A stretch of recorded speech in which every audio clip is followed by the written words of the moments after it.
C'est toujours un réel plaisir de vous retrouver sur True TV, la télévision interactive. Bienvenue à Sport 3. Ce soir, on parle de la conférence de presse du ministère des Sports et des Loisirs qui a été animée aujourd'hui même. Plusieurs points ont été abordés au cours de cette conférence. On en parlera dans cette émission. On parlera de la finale du championnat d'Afrique des Nations remportée par le Maroc devant le Mali. Un sujet aussi qui sera débattu dans cette émission. On parlera évidemment de l'entraînement des étalons juniors qui sont toujours au Maroc afin de peaufiner les derniers réglages pour Mauritanie 2020 et le match en retard de Salitas également est dans cette émission. Bonsoir aux décodeurs. Bonsoir Ibé d'abord. Bonsoir à vous Assami, bonsoir à tous les téléspectateurs et bonsoir spécial à Issaka Ilboudou que vous n'allez pas pouvoir présenter ce soir. Oui, évidemment, Issaka Ilboudou qui n'est pas parmi nous ce soir. Salam et bonsoir. Bonsoir Assami, voilà, mon complice n'est pas là, Issaka n'est pas là, mais on lui fait un coucou depuis là où il est. Oui. Et on espère qu'il nous suit pour partager avec tous les téléspectateurs tout ce qu'on va dire ce soir. Oui, on espère très bien. Dianda, bonsoir. Bonsoir Assami, bonsoir à mon voisin de gauche. Oui. Voilà. Donc il a pris du plaisir à rester à mes côtés depuis un certain moment. Bonsoir à Salambéré, bonsoir à l'absent. Le plus important, c'est les téléspectateurs. Nous, voilà. C'est salué en coulisses. Donc, non, c'est pas salué en coulisses. Il n'y a pas de souci. Donc, je crois que l'essentiel, c'est que nous soyons toujours là et bon, voilà, j'ai toujours le même plaisir. D'accord. Donc, je suis le moment, c'est moi qui ai la parole. Inspiré vraiment. Ouais, c'est moi qui ai la parole. Il faudra recadrer déjà. Parce que là, il a volé mes je constate que je n'ai pas parlé de sa cravate inhabituelle. J'ai l'impression qu'il a des fourmis dans les jambes, donc on va lui féliciter. Oui, je constate également qu'il Salambéré n'a pas fait une dotation. C'est déjà sur ce plateau. Merci à tous de reprendre plaisir. On se retrouve après ce giggle.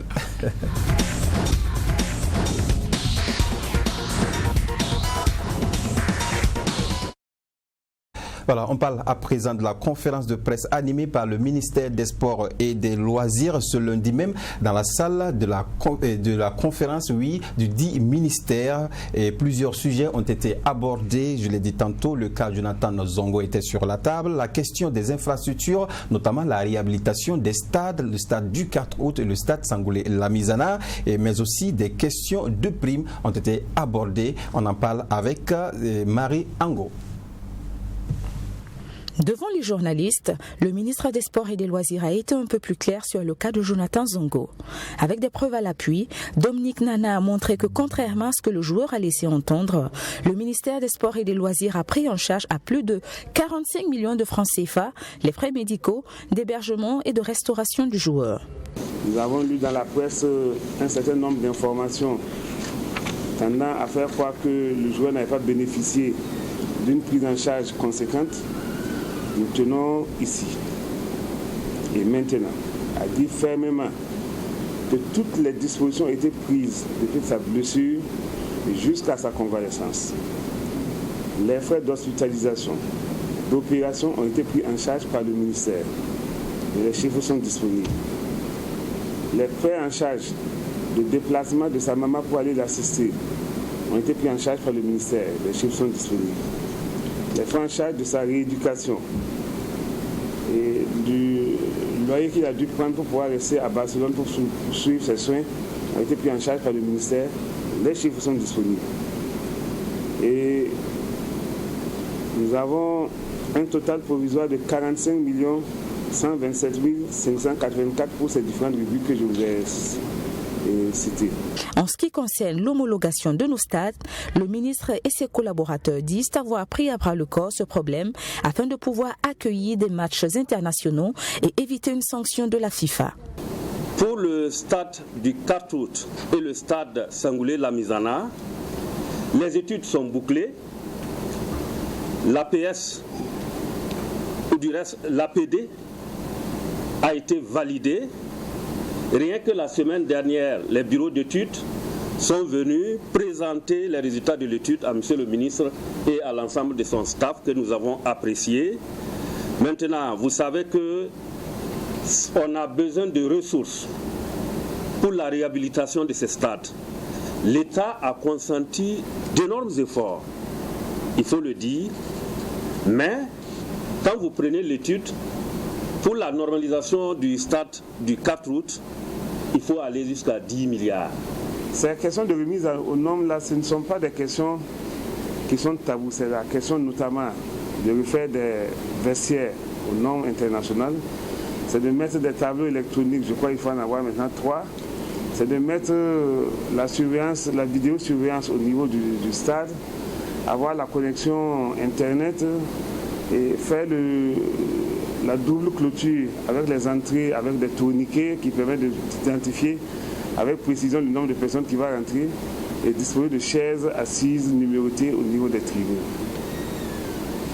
Quand vous regardez, ce n'est pas seulement le travail à faire qui est consistant, mais c'est le matériel, c'est du matériel qu'il va falloir importer. Pour terminer, selon le premier responsable du ministère des Sports, tous les joueurs ont perçu leur prime de match et aucune catégorie n'est en reste. Notons également que le Burkina Faso est candidat pour abriter la CAN 2029, mais recevra avant les Jeux islamiques 2025 et les Jeux africains 2027. Voilà, on dira merci à Marie Ango pour ce reportage. Alors, vous l'avez bien entendu, on commence d'abord par le cas de Jonathan Zongo comme dans le reportage. C'est bien clair, c'est le ministère des Sports et des Loisirs d'abord qui a pu soutenir ce joueur à hauteur de plus de 45 millions de francs CFA.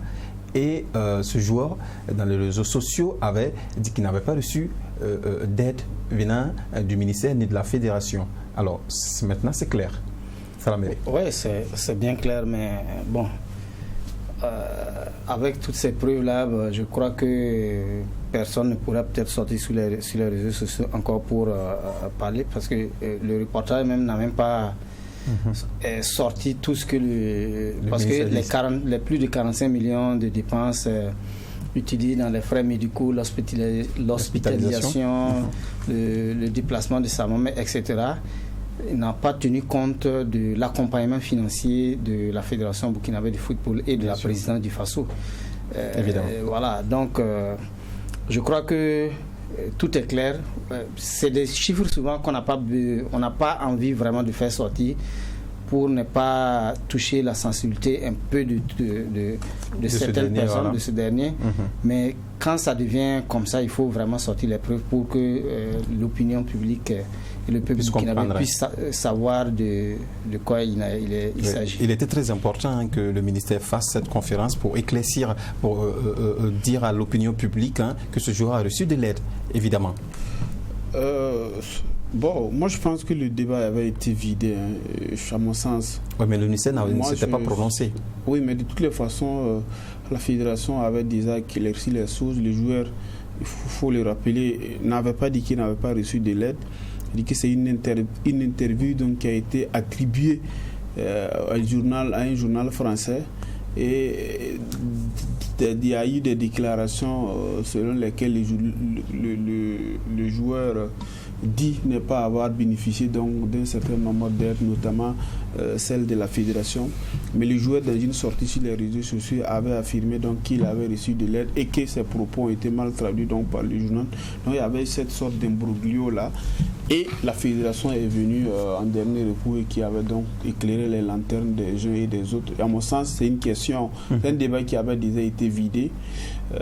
Mais je pense aussi que peut-être que le gouvernement de sa part voudrait aussi se laver les mains dans cette histoire. Et c'est aussi l'attitude du joueur qui a prévalu à ce qu'aujourd'hui on en arrive à faire sortir aujourd'hui qui à mon sens tous j'ai envie de dire sa dignité. Ouais. Oui, voilà. Et dans cette conférence également, on a parlé de la réhabilitation du stade du 4 août, le stade Issoufou, je dis Issoufou, Sangoulé Lamizana. Et il y a aussi le fait que pour avoir le matériel, c'est un peu compliqué et les fonds ne sont pas aussi disponibles pour le faire, alors qu'on espère abriter les Jeux islamiques 2025, les Jeux africains 2025 et 27, voilà. Et puis voilà. On est candidat encore pour la CAN 2029. Peut-être pour revenir très rapidement à la question Jonathan Zongo, je crois qu'il l'a dit, ça avait été vidé. Maintenant, pour une première conférence de presse d'un nouveau ministre qui arrive, tout le monde sait quels sont les boulets rouges qu'on jette aujourd'hui du côté du ministère des Sports. Quand on sait que c'est ce ministère-là qui organise, quand on dit l'élite au niveau en termes de moyens financiers, quand on doit aller donc au niveau du sport élite, c'est le ministère des Sports qui doit apporter donc les ressources qu'il faut pour permettre donc au sport d'élite donc de défendre vaillamment les couleurs donc du pays. Donc il était nécessaire bien sûr de revenir sur ça parce que ça a coulé beaucoup d'encre et de salive. Mais j'en tiens également, comme Ibé l'a dit, à la dernière déclaration du joueur qui avait affirmé qu'il s'était trompé et que voilà, il avait reçu donc de l'aide. Pour revenir à votre question, c'est vrai, vous parlez de 2025, moi je ne parle même pas de 2025. Il faut même revenir tout de suite parce qu'en mars, déjà nous allons donc des éliminatoires à jouer. Nous avons le mondial, les éliminatoires du mondial, de la CAN également à poursuivre. Et ma foi, le stade du 4 août, on vous dit qu'elle n'est pas réglementaire à l'heure actuelle. Donc ça veut dire que vous risquez, vous n'êtes même pas encore sous l'assurance de pouvoir jouer tous vos matchs de domicile donc à Ouagadougou ou à Bobo-Dioulasso. Ça veut dire qu'il y a problème. Maintenant, le manque de ressources, je crois que pour le stade du 4 août, j'avais suivi un compte rendu du Conseil des ministres où de l'argent avait donc déjà évoqué, on avait parlé d'une somme de 10 milliards environ, ça avait un peu coulé beaucoup de salive, on parlait de réflexion. D'aucuns disaient pourquoi ne pas peut-être prévoir un autre stade que de faire cette réflexion. Un autre stade également, c'est pas... La question a été soulevée également, puisqu'on ne sait pas si on doit réhabiliter les deux stades ou reconstruire complètement. Oui, parce que à partir de ce moment où nous sommes dans l'urgence, forcément pour le stade du 4 août, il faut forcément travailler, trouver les ressources rapidement pour rénover, le temps de pouvoir utiliser ça pour nos compétitions internationales, le temps peut-être d'analyser le cas de Bobo, parce que je pense que le cas de Bobo, ça part jusqu'à 25 milliards si je ne me trompe pas.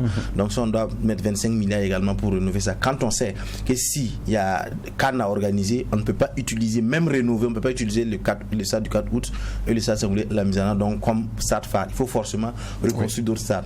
Donc, à mon avis, je crois que si on a peut-être un fonds à trouver, comme peut-être on puisse rénover le stade du 4 août dans l'urgence, essayer de voir comment est-ce qu'on peut rénover à minima le stade Sangoulé Lamizana, le temps de pouvoir donc accueillir les matchs internationaux, également permettre au championnat également de jouer, parce que à Bobo, même le stade Wobi, quand vous regardez, c'est vrai, le championnat souvent ça déborde.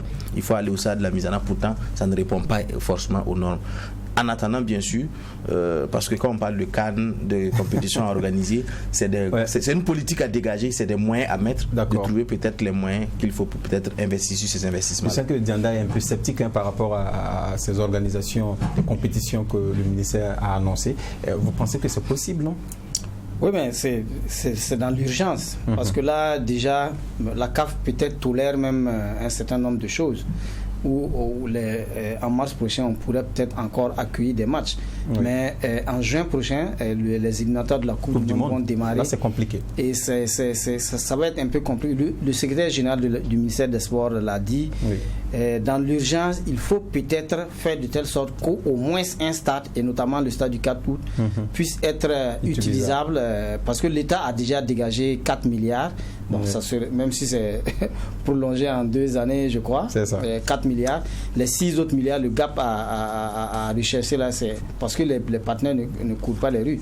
Maintenant, le ministère était en train de se demander, bon, ça c'est à long terme, est-ce qu'il ne faut pas accueillir les Jeux islamiques, parce qu'en accueillant un certain nombre de jeux, vous allez acquérir quand même un certain nombre de matériel, et même la construction de différents salles. Et cela pourra être des éléments qui vont peser pour notre candidature pour la CAN 2029. Parce que comme vous le savez, pour organiser maintenant une CAN, il faut au moins 6 stades. Oui, et c'est compliqué. Et le palais des sports également sera réhabilité, puisque ça n'a pas été réceptionné. Ça n'a pas été réceptionné, alors que déjà il y a un problème de nappe souterraine où ça crée beaucoup de difficultés. Le ministère avait déjà entrepris ce projet-là, ce vaste projet de construire des terrains annexes à l'intérieur du palais. Et créer également un parcours au niveau pour permettre aux sportifs qui sont là tous les soirs, au monument des martyrs, de pouvoir aller là-bas, faire leur sport, au lieu d'aller s'exposer. En tout cas, le ministre des Sports, Dominique Nana, l'a si bien dit, ça serait un échec pour lui si on délocalisait un match des étalons. C'est un pari qui doit réussir, non, Ibé? Oui, maintenant, c'est un pari qu'il doit forcément réussir. Maintenant, ça ne dépend pas que de lui. C'est vrai qu'il est l'interface entre les sportifs et le gouvernement. Mais je crois que derrière, il y a une politique donc, qui doit s'accompagner. D'accord. Et il faut aussi arriver à mobiliser les moyens. Et je pense que la mobilisation des moyens n'est pas de son seul ressort. Donc il va falloir donc qu'il soit accompagné donc, par son Premier ministre et bien entendu le chef de l'État dans ces circonstances. Oui. Maintenant, sa seule volonté seule, ma foi, ça ne va pas véritablement suffire. Donc il va falloir un véritable accompagnement. Et vous avez parlé de l'intention du Burkina d'organiser la Coupe d'Afrique des Nations en 2029. Oui. Je crois que si on arrive à organiser bien entendu les Jeux islamiques en 2025, parce que ça va être une ouverture donc, pour un brassage diplomatique. Et vous savez que c'est une jeune organisation donc, qui accompagne les États dans les organisations. Ça va être, je crois, pour la première fois donc, qu'un pays africain va abriter ces Jeux-là. Oui. J'espère donc qu'on va l'obtenir et ça va être en tout cas un bon point. On n'a pas encore l'accord. Non, en fait, non, je pense que nous l'avons déjà. Si, nous l'avons déjà. Les Jeux islamiques, nous l'avons déjà. C'est les Jeux africains. C'est la CAN. C'est la CAN qu'on a déposé la candidature. Sinon, les deux, on a déjà l'accord. Et on veut se baser sur le fait qu'on a ça pour appuyer notre candidature en se disant qu'après avoir organisé ça, on peut le faire. Je crois qu'on Parce que ça regroupe quand même 21 disciplines. D'où le football, le basket et tout. Et généralement, il y a plus de cinquantaine d'États qui participent à ça. Et si vous allez recevoir tout ce beau monde-là, il va falloir avoir donc, des stades aux normes. Vous savez, du matériel de pointe. Voilà, vous savez donc l'engagement donc, des pays arabes donc, pour dans les investissements liés aux infrastructures sportives. C'est un peu la période. Parce que nous savons, il ne faut pas aussi se mentir, il faut aussi regarder un peu le timing. Nous sommes en 2025. C'est vrai que ça va peut-être tourner vers l'été 2025, vers juin, juillet, août, mais il y a aussi un calendrier qui n'est pas loin, octobre, novembre, qui est souvent les élections. Voilà. Mais l'engagement politique, on sait tout ce que c'est un engagement politique qui soutient cela. Est-ce qu'on pourra avoir la tête à ça et tout? C'est une question aussi à se poser parce que ça caille. L'administration est une continuité. Non, mais on espère que la volonté politique n'y est plus du tout, ça ne tient plus. D'accord. Oui, en tout cas, je me rappelle des CAJA que nous avons pu organiser ici, le championnat d'Afrique junior d'athlétisme, où nous avons organisé, je crois que c'est en 2008, et où on a vraiment acquis un certain nombre de matériel pour l'athlétisme. Et c'est vraiment bien. Ça sert toujours. Vraiment des manifestations sportives pour permettre au pays. Je crois que c'est un levier sur lequel on peut s'appuyer donc pour aller chercher la CAN 2025 à mon avis. D'accord, on va croiser les doigts et souhaiter bonne chance au ministère des Sports et des Loisirs pour en tout cas nous faire plaisir. Voyageons un peu pour aller au Maroc et au Cameroun plutôt pour voir la finale de ce championnat d'Afrique des Nations, la 6e édition qui a été remportée par le Maroc face au Mali. Voilà, sortie des 22 acteurs dans cette finale où le Mali n'a pas démérité. Bien sûr, une première action où le portier de Mali s'est déployé de tout son long pour mettre ce ballon au-delà du nuire. Un coup franc subtilement tiré, la frappe est superbe et l'arrêt du gardien est extraordinaire. Et en seconde mi-temps, c'est le Mali qui, avec cette tête de Kanouté, fait en tout cas bouger beaucoup de lignes. Oui, il manque réellement de chance, sinon la tête était bien appuyée. Malheureusement, il ne trouve pas le cadre, dommage pour le Mali. Et vous parlez de tête, voilà une tête également du Maroc et c'est l'ouverture de la marque. Oui, c'est Mali qui a été battu dans un de ses exercices favoris, notamment sur le coup de pied arrêté. Et là encore, une attentisme donc, de la défense malienne et la tête piquée donc, de l'attaquant marocain et l'ouverture du score est justifiée. Ouais. Un but justifié par le Marocain qui prend le dessus sur le Mali à cet instant même et les Marocains ne vont pas baisser de rythme, ils vont pousser toujours. Vous allez voir par la suite que ces Marocains vont prendre le dessus sur le Mali également. Sur cette tête encore de Ayoub El Kabi, le meilleur buteur de l'année il y a 2 ans. Oui, il s'illustre dans un exercice qu'il aime très bien, le jeu de tête, et là il le fait du bout du crâne l'autre attaquant et Sayoub El Kabi, donc qui va inscrire son deuxième but donc du tournant, son 13e dans l'histoire donc de sa participation au championnat d'Afrique des Nations. Ouais, donc une victoire méritée du Maroc, mais le match va être émaillé un peu avec l'arbitre qui a utilisé abusivement la VAR qui va coller un carton rouge à un joueur malien. Malheureusement, sur l'action, on peut dire qu'il n'y a pas faute, mais et aussi quand on visionne la VAR pour coller un carton, c'est le carton rouge également. Oui, clairement il fait une faute technique. Vous savez qu'il y a les erreurs d'appréciation, mais là clairement c'est une faute technique et c'est du gravissime ce qui s'est passé en tout cas pour la finale, et ça n'honore pas l'Afrique et son arbitrage. Quand vous regardez comment et sur la façon dont il prend le temps pour apprécier l'action au niveau de la VAR, vous avez l'impression que c'est de la faute de l'arbitre, mais je ne sais pas si vous avez très bien suivi, mais on dirait aussi que c'est un problème de réalisation, parce que l'arbitre avait besoin de voir et de revoir l'image. Et à un moment donné, c'était bloqué. Donc, il a pris suffisamment de temps. Et ça crachait. J'ai l'impression, en tout cas, l'impression que j'ai eu, c'est que ça crachait. Ça ressemblait un peu à la mais tout compte faire la décision qu'il prend derrière. Pour moi, la plus mauvaise des décisions à prendre dans une situation comme celle-ci. Oui, surtout que le match était déjà fini. Mais c'est de l'approximation, parce qu'on avait d'abord commencé cette compétition sans utiliser la VAR, et c'est en milieu des matchs qu'on utilise mal la VAR. Comme la CAN 2019. Voilà, et même comme je sais pas, c'est la Coupe CAF ou la finale de la Coupe de la Ligue des Champions, où ça avait vraiment amené des problèmes, où on a même arrêté le match. Mais vraiment, quand on veut utiliser quelque chose, qu'on le fasse avec un bon matériel. Justement, est-ce que c'est la question qu'on se pose? Est-ce que nos arbitres maîtrisent réellement cet outil? Non, mais de toute façon, pour maîtriser quelque chose, il faut aller se faire former. Moi, je me dis, si on a décidé de vraiment utiliser la VAR, que tous les arbitres sélectionnés pour ce championnat d'Afrique puissent avoir un temps pour aller vraiment se former avant le démarrage de cette compétition, pour ne pas aller tâtonner sur le terrain. C'est vraiment dommage de voir des actions comme ça, et ça n'honore vraiment pas l'arbitrage. Et la VAR également, c'est au niveau des actions litigieuses de but qu'on doit utiliser la VAR. Et normalement, ce n'est pas des fautes qui sont au niveau de la ligne médiane. Non, forcément, il faut utiliser. Ça peut se faire parce que quand vous voyez sur l'action, quand il a poussé le ballon, il a semblé un peu avoir traîné de pied. On voyait l'arbitre, l'assistant qui a brandi le drapeau en insistant sur la gravité de la faute. Donc je crois que c'est pour cela que l'arbitre est allé donc pour regarder, pour constater est-ce qu'il n'y a pas intention manifeste de vouloir faire mal, parce que quand on regarde un peu dans l'action, on sent c'est comme s'il a sauté un peu pour dandiner sur son pied, mais avec la VAR ça devait lui permettre de bien regarder, de bien apprécier. Surtout qu'il y a des arbitres beaucoup, au moins 5 pour visionner cette vidéo, il devrait l'aider. Si, pour voir un peu, parce que également souvent il se fait interpeller par l'arbitre assistant vidéo pour qu'ils viennent voir. Maintenant, est-ce que c'est la qualité de la réalisation d'après IB qui l'a induit en erreur, ou bien c'est son propre intuition donc qui l'a induit en erreur? En tout cas, dommage. De cause, il ne devrait pas mettre un carton jaune s'il a pris sa décision. C'est le rouge direct. Je crois qu'il y a eu la réalisation, mais il y a aussi la décision qu'il prend derrière.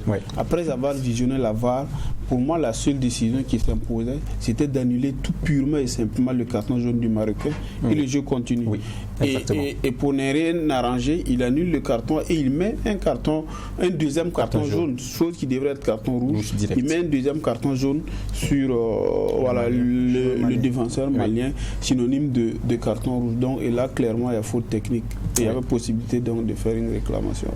En tout cas, malgré cet incident, on a suivi une belle finale entre ces deux formations. Le Mali qui n'a pas démérité également. Comment vous avez trouvé le Mali exactement sur toute la rencontre, tout le championnat, je vais dire. Voilà. En tout cas, moi j'ai trouvé une équipe du Mali qui est allée crescendo au fil de ces matchs, parce que vraiment, contre le Burkina Faso où le Mali a joué son premier match, c'est vraiment pas sorti. Le Mali n'a vraiment pas sorti son grand jeu. Son artillerie lourde pour battre le Burkina Faso. C'est au fil des matchs que les Maliens se sont mis confiance. Se sont dit que vraiment c'est une compétition. Bien sûr. Et surtout, que c'est une équipe qui a manqué la finale en 2016 face à la RDC, 3-0. Ils se sont dit, bon, cette fois-ci, nous allons aller jusqu'au bout et pourquoi pas remporter le trophée. En tout cas, j'ai trouvé une équipe malienne qui est allée en montant, voilà, pour aller vraiment décrocher cette finale. Oui, une deuxième finale perdue par le Mali. Mais il y a aussi la Guinée qui normalement devrait remporter ce championnat-là, malheureusement qui est resté troisième. Et la Guinée qui bat le Cameroun qui prend la troisième place. Comment vous avez trouvé cette équipe guinéenne? Nonobstant le classement, moi je trouve que l'équipe guinéenne c'est la meilleure. C'est la deuxième meilleure équipe après le Maroc, à mon sens, en termes de production de jeu, en termes de démonstration. Ils n'ont pas eu la chance face au Mali, au tir au but. Mais c'est une équipe qui a véritablement déroulé, qui m'a beaucoup ébloui, avec son dossard 10, Moulaye Sylla, qui pour moi est l'un des meilleurs joueurs de ce championnat. Il a de toute façon reçu 4 fois le trophée de meilleur man of the match. Est-ce qu'il ne rivalise pas avec Hakimi? Raimi du Maroc, il en a eu autant, il a marqué 6 buts avec presque autant de passes décisives. Donc lui il a écrasé derrière la concurrence. C'est vrai. On a été séduit donc par la prestation de Moulaye Sylla, sauf que Raimi, lui, il a mis la barre très haute. Donc, ce qui lui permet donc de prendre. Mais tout compte fait, je pense que cette équipe guinéenne, c'est une équipe véritablement très solide sur qui on pourrait compter, sur laquelle, bien entendu, on pourrait compter sur les prochaines sorties. Oui, et Diana, vous voulez ajouter quelque chose? Non, juste dit que par rapport à la Guinée, moi je voyais déjà une opposition Maroc et Guinée en finale. Ça allait être une très belle finale. Ça allait nous montrer un autre visage peut-être de cette finale-là. Malheureusement, avec tout le respect que je dois pour cette équipe malienne, Salaméré l'a dit, ils sont montés crescendo, mais face au Burkina, quand je regarde cette équipe jouer, il faut peut-être dire qu'ils ont beaucoup eu cet avantage d'avoir une solidité. C'était des premiers matchs. Oui, je suis d'accord. Même les autres matchs contre le Cameroun, on a senti une équipe un peu moyenne. Le troisième match, je n'ai pas suivi, mais les quarts de finale. C'est juste la finale que le Mali a perdu. Oui, juste la finale que le Mali a perdu. Mais ce que je dis, ils avaient la chance d'avoir une solidité au niveau de la solidarité entre les joueurs. Sinon, c'était pas cette équipe-là qui avait ces individualités-là assez performantes qui pouvaient donc faire sortir un peu par rapport à la Guinée et au Maroc. Mais même le volume de jeu qu'ils produisaient n'était pas forcément flamboyant comme peut-être les d'autres équipes l'ont fait, mais quand même ils ont su rester solidaires, ils ont su rester donc fermés derrière, essayer de profiter surtout des coups de pied arrêtés, les têtes, les corners, les coups francs et autres, pour peut-être essayer de monter. Mais je pense aussi que c'est leur chance. Oui. Félicitations à la Guinée, félicitations au Maroc, félicitations à tous ces gens, félicitations au Burkina aussi. Et félicitations au Cameroun qui a su bien organiser ce championnat d'Afrique des Nations. C'était pas évident et ils l'ont pu. C'est un défi en tout cas qu'ils ont pu réaliser. Mais pour une équipe qui a une année d'organiser la CAN proprement dite normalement, ne devrait pas manquer l'occasion quand même de se laver l'affront après toutes ces tractations et après toutes ces hésitations, parce que vous n'êtes pas sans savoir que le Cameroun devrait accueillir la CAN 2019. Bien sûr. Et on est en 2021, donc ils ont quand même eu le temps de peaufiner, de mettre les petits plats dans les grands pour accueillir une compétition de telle envergure. Mais là où je salue, c'est au niveau sécuritaire.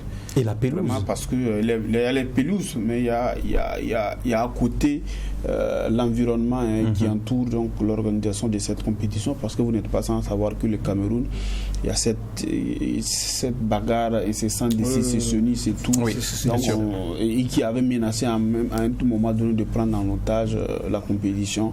Et je crois qu'au jour d'aujourd'hui, c'est une compétition qui s'est complètement bien déroulée. On ne peut que féliciter. Ça veut dire qu'on va se régaler à la CAN. Je l'espère bien. On espère. Oui. Voilà donc pour ce tournoi, ce championnat d'Afrique des Nations remporté par le Maroc, 2-0. On va rester du côté du Maghreb pour aller rendre visite à nos étalons juniors, oui, qui se sont entraînés. Et hier, on a pu avoir une petite vidéo de leur séance d'entraînement. Les étalons juniors joueurs qui vont, en tout cas, pour finir les derniers réglages. Il y a un dernier match également, mais pas très sûr, contre la Gambie. Mais oui, on espère bien qu'ils auront ce match-là pour terminer ce stage avant d'aller à Mauritanie, n'est-ce pas, Dianda? Ce match est très capital, on l'a dit la dernière fois. Il a joué un premier match, c'est vrai. Il a fait carrément turnover. Mais après donc quelques jours de poursuite donc, sur son planning officiel, planning initial plutôt, un second match est assez capital pour lui, même si peut-être on n'a pas le match international contre cette équipe gambienne, parce que ça dépend également de la disponibilité de leur calendrier de préparation.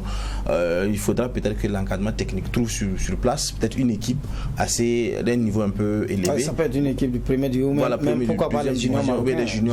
Vous voulez dire si on ne gagne pas la Gambie? Oui, si on ne gagne pas la Gambie, parce que ça tout dépendra également de leur programme de préparation. Bien sûr. Qu'on puisse en tout cas avoir un match d'un bon niveau pour tester cette équipe-là avant d'aller pour la compétition. Et une équipe comme le Maroc, ça va être très intéressant parce que nous jouons le premier match contre la Tunisie. Oui. Donc si on a une équipe un peu du Maghreb... Et c'est le 15? Oui, ça peut jouer. C'est le 15, c'est le lundi. Le lundi. Ouais. Ça va être vraiment très intéressant parce qu'il y a beaucoup d'autres joueurs qui sont venus s'ajouter à la délégation qui était déjà là-bas. Des gens qui sont venus du Chan et d'autres régions dans le groupe. Ça va être vraiment bien si les étalons juniors gagnent un deuxième match amical avant de s'envoler pour la Mauritanie. Voilà. Et pour galvaniser ces joueurs, Alain Traoré et Rahim Ouedraogo étaient sur le terrain d'entraînement. On va écouter ces deux icônes du football burkinabé et on revient sur ce plateau. En fait, je suis passer les saluer et puis les encourager, les dire simplement qu'on était fiers d'eux, que voilà, qu'on est content qu'ils soient qualifiés pour cette Coupe d'Afrique et qu'ils avaient beaucoup de chances de l'emporter vu ce qu'ils nous ont montré pendant leur tournoi IFOAB. Voilà, qu'ils avaient beaucoup de qualités, qu'ils devaient croire en eux. Et en plus de ça, que la Coupe d'Afrique c'est une vitrine pour eux pour pouvoir sortir du Burkina. C'est une vitrine, il y a beaucoup de clubs qui viennent regarder, il y a beaucoup de recruteurs. Donc voilà, ça peut être une porte de sortie pour eux pour prétendre à une carrière professionnelle. Vous savez, en tant que Burkinabé, je suis arrivé à Casa. Je ne peux pas arriver à Casa, savoir que notre équipe U20 est à Rabat sans venir les voir. Donc je suis venu les rendre visite, les encourager et voir ce qu'ils sont en train de faire. Et voilà, je suis très très content de savoir qu'ils sont en train de se préparer dans de très très très bonnes conditions. Et on espère que durant la Coupe d'Afrique aussi, on fera un très bon parcours et que des joueurs aussi vont taper dans les yeux des recruteurs des grands clubs européens. Voilà, merci à ces deux anciens joueurs des étalons qui en tout cas sont allés remercier, encourager plutôt. J'ai dit remercier parce que non, c'est pas les anciens joueurs, je me suis gouré un peu. Il y a Al qui joue toujours. Merci Ibé qui m'a un peu fait un clin d'œil. Oui, donc Alain Traoré qui joue toujours et qui dit que c'est une vitrine pour ces joueurs-là de se faire voir et de se faire recruter. Oui, en tout cas, vraiment ça galvanise. Il en connaît quand même l'expérience parce qu'il était de l'expédition Togo et Congo 2007. Congo 2007, ouais. Je crois. Et voilà. Allez-y. Il vous a arraché la parole. Oui. En fait, c'est vraiment pour dire que, bon, puisque c'est des gamins, et tout le monde connaissant le parcours vraiment de Alain Traoré, qui a vraiment suivi toutes les étapes des petites catégories jusqu'au senior, c'est vraiment que c'est en petite catégorie, on doit normalement sortir le grand jeu pour vraiment avoir la chance de briller et de se faire voir pour un probable recrutement des recruteurs comme le disait Rahim. Oui. Donc franchement le fait de recevoir les aînés pour venir les encourager peut donner un déclic pour vraiment aborder bien la CAN en Mauritanie. Oui, on a vu Aristide Bansé qui était côté du Chan et là on en voit aussi ces joueurs-là qui sont allés côté. Naturellement, quand on voit ces grands, on a envie de leur ressembler et c'est aussi un axe qui peut pousser ces joueurs-là à booster un peu leur talent.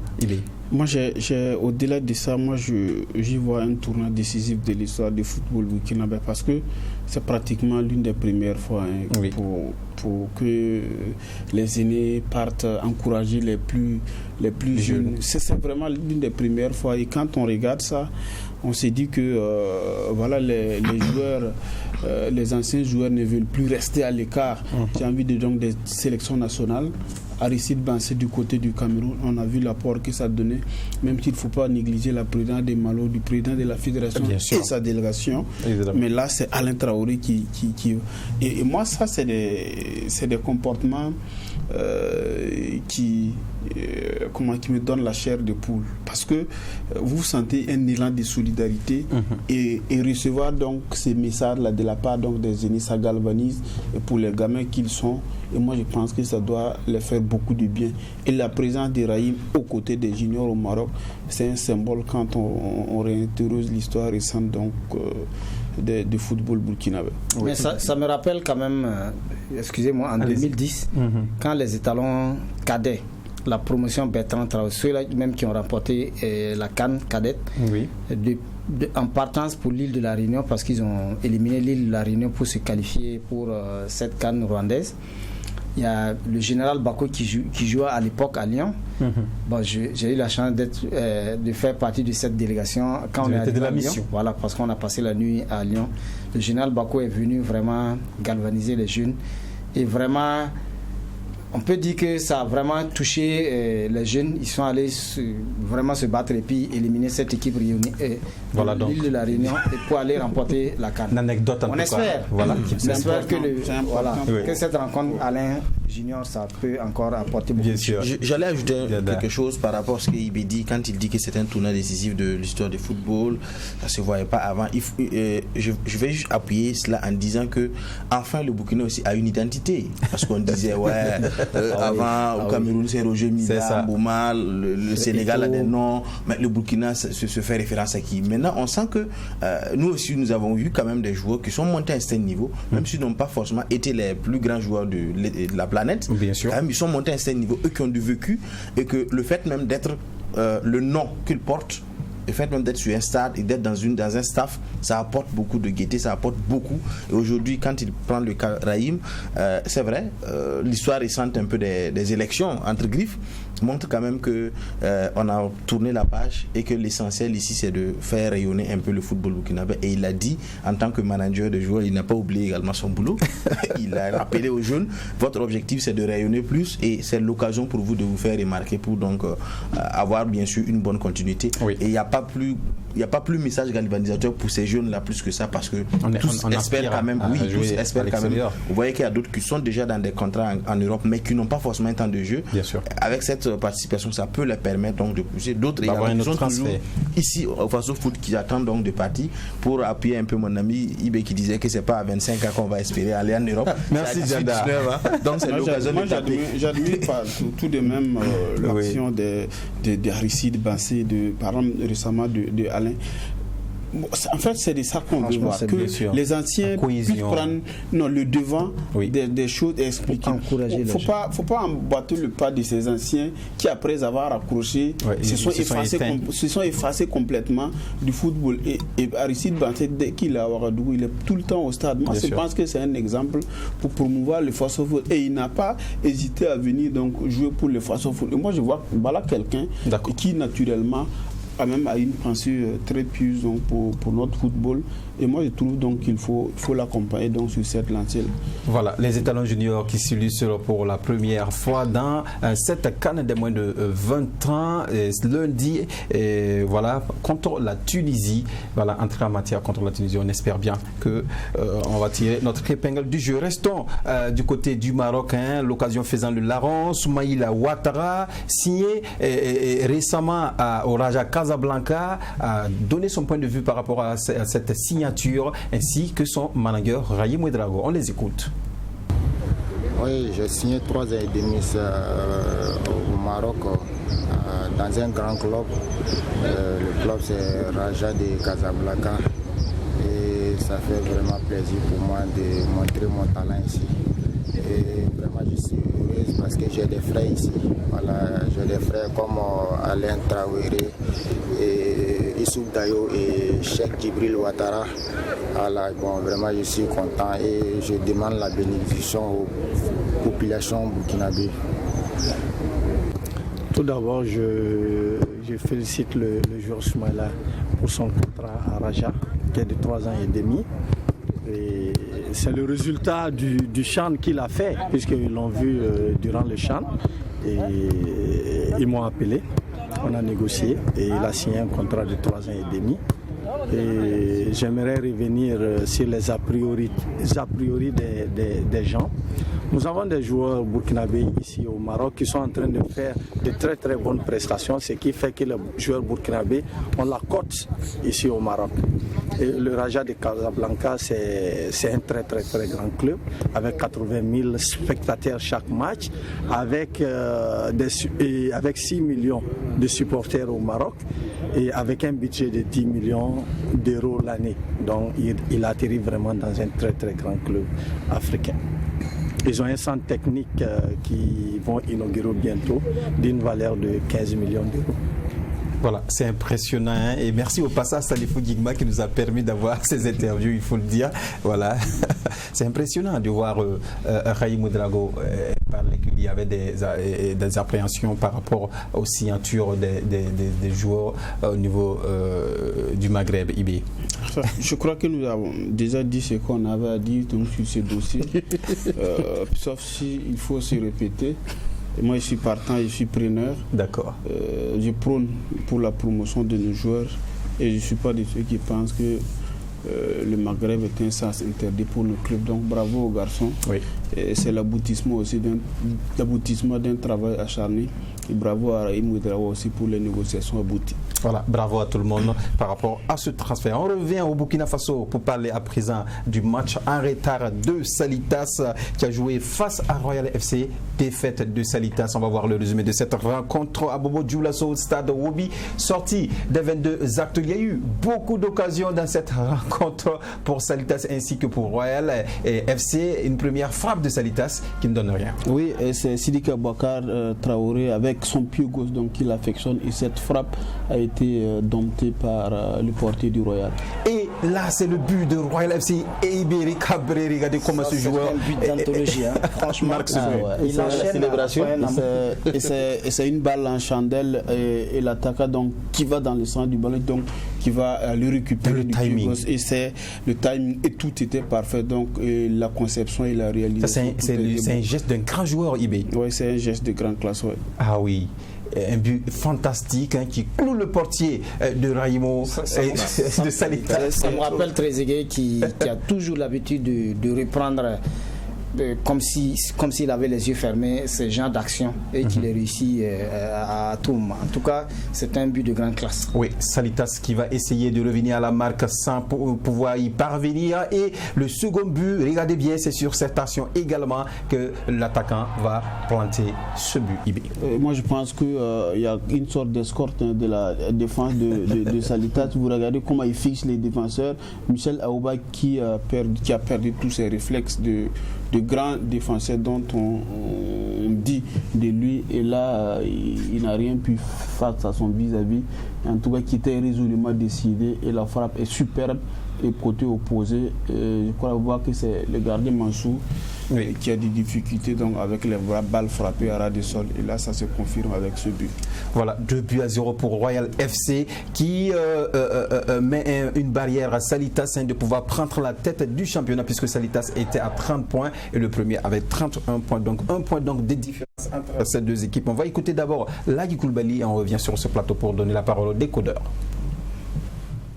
Ouais, ça a été pénible pour moi. Bon, je ne m'attendais pas quand même à une situation pareille. Mais vous savez que c'est le football. Donc, tout peut arriver. peut-être on était sûr quand même de remporter les 3 points. Ouais, c'était quand j'ai senti que l'équipe adverse était plus déterminée que nous, ils sont plus engagés que nous. Et c'est le football. Le football aussi, c'est ça. Celui qui est plus engagé, qui est beaucoup déterminé, souvent gagne le match. Je crois que c'est ça qui nous est arrivé. Et je me dis que rien n'est perdu. Le championnat est long, ça nous reste encore un match en retard. Plus les 17 journées, donc je ne pèse pas les bras du tout, je n'ai pas peur du tout. Je sais qu'on fera beaucoup de résultats plus que ça. Okay? Quelle appréciation faites-vous de la prestation de votre équipe?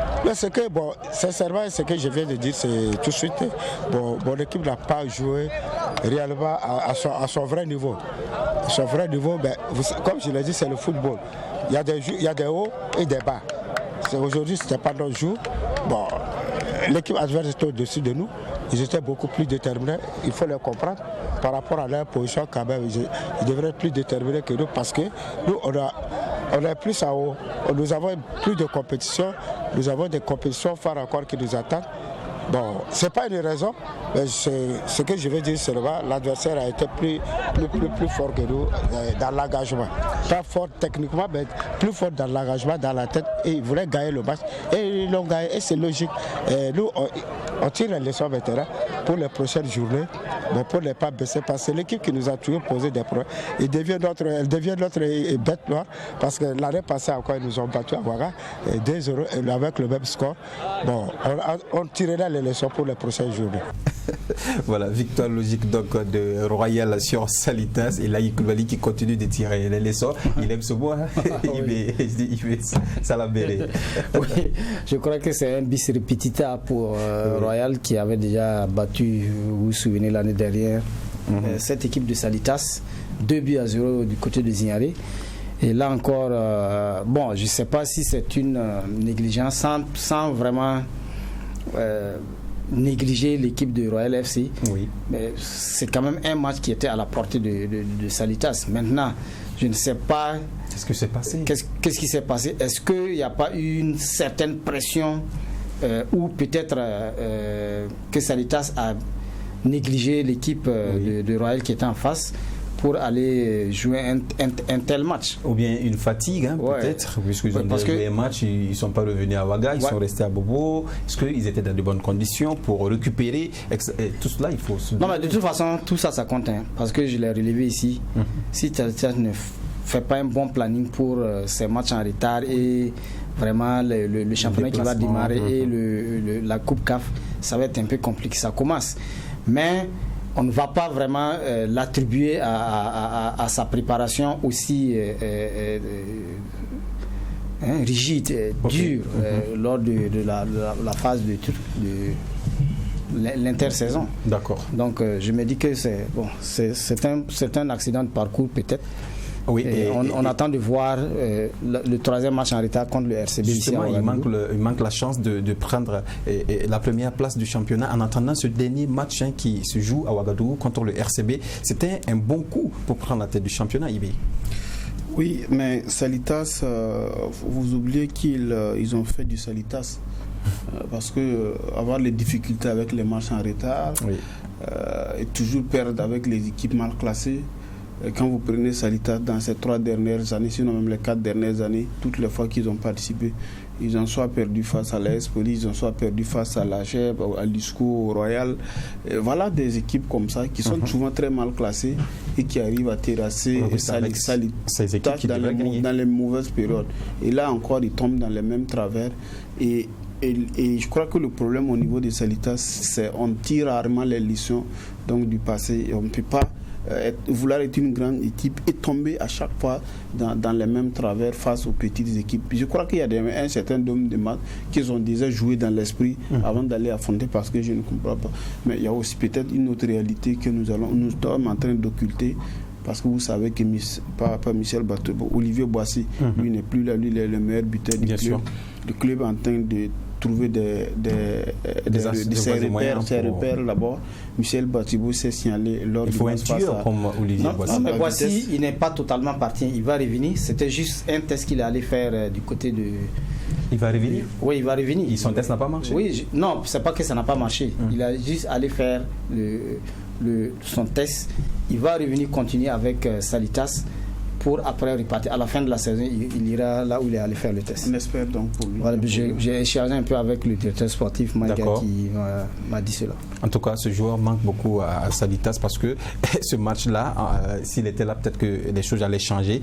Et Salitas ne devrait pas perdre ce match puisque il faut se classer maintenant parmi les grands. Et quand on vise la phase de poulain de la Coupe de la Confédération africaine, ces matchs, c'est à gagner pour montrer sa suprématie. Et Dianda. Oui, c'est à gagner et c'est surtout avec la manière, parce que la manière dont on perd, c'est vrai que souvent vous perdez certains matchs sans vraiment crier au scandale, mais la manière dont ils perdent ici, c'est vraiment la manière la plus ridicule, parce que là vous gagnez tout un tournoi d'occasion, vous n'arrivez même pas à inscrire le moindre but et vous vous faites prendre quand on prend le deuxième but sur des contres banals. Ils étaient 4 contre 4 et voilà, et ça passe. Mais quoi qu'on dise, c'est une façon aussi de tourner, mais la réponse de cela est dans le discours du coach. Quand vous écoutez un peu ce que le coach dit, la réponse de cette défaite est dans son discours. C'est vrai qu'à un instant on parle de bête, non, mais en réalité il dit je ne m'attendais pas à ça, nous ne savons pas que ça allait être comme ça et tout. Donc c'est pour les jeunes ce que mon voisin disait, ça se jouait un peu dans l'esprit où on pensait quand même peut-être qu'on peut lever le pied, on peut essayer de tourner, il faut qu'on dise à un certain moment ça va passer. Et vous vous rendez compte que sur le premier but je n'en veux pas peut-être à cette défense parce que c'est quand même un exploit individuel, peut-être hors norme, mais le deuxième but quand même et dans le tempo de toutes ces occasions gâchées, ça montre quand même qu'il y a eu une mauvaise façon de faire. Mais c'est pas également, c'est pas également peut-être le moment de crier au scandale. On a deux matchs à retard, vous perdez un, vous perdez un, vous gagnez un, il y a un troisième match. Bien sûr. Vous pouvez peut-être, si vous faites un match nul, vous avez la moyenne. Si vous gagnez, vous avez largement la moyenne. Si vous perdez, voilà, si vous toujours perdez, à la troisième place. Peut-être à la troisième place. Donc je crois qu'ils vont peut-être revenir en force pour ce troisième match, juste pour pouvoir assurer au minimum la première place, même si c'est juste 2 points après. Et bon, on verra un peu la suite. Merci Dianda. En tout cas, un dernier match face au RCB avant la reprise du championnat national. Passons à la deuxième rubrique de cette émission et c'est vu sur le net.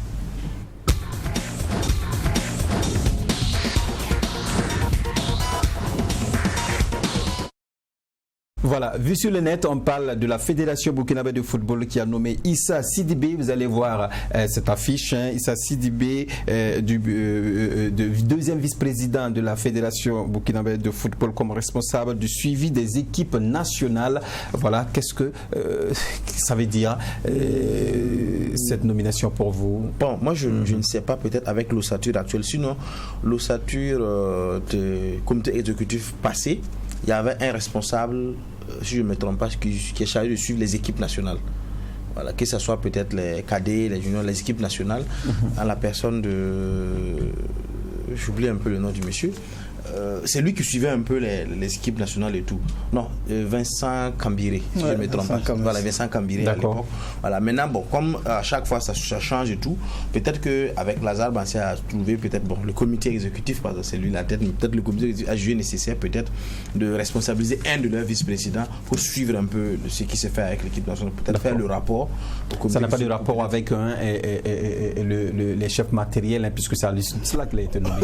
Oui, mais quoi qu'on dise, les chefs matériels peuvent être peut-être lui il va s'occuper de tout ça, parce qu'il suit les équipes nationales, il va suivre les chefs matériels, il va suivre un peu tout ce qui est dans ces équipes nationales. C'est ce que je pense. D'accord, merci Dianda. On termine avec cette signature de Adama Gira qui repart au Danemark. Adama Gira en première division. Oui, Adama Salambéré, il a joué dans ce championnat et il revient. Ouais, je crois que c'est un retour parce qu'il y était déjà, je crois, avant d'aller en Chine, il y était déjà. Donc c'est un des joueurs également qui a beaucoup fait le tour un peu des clubs.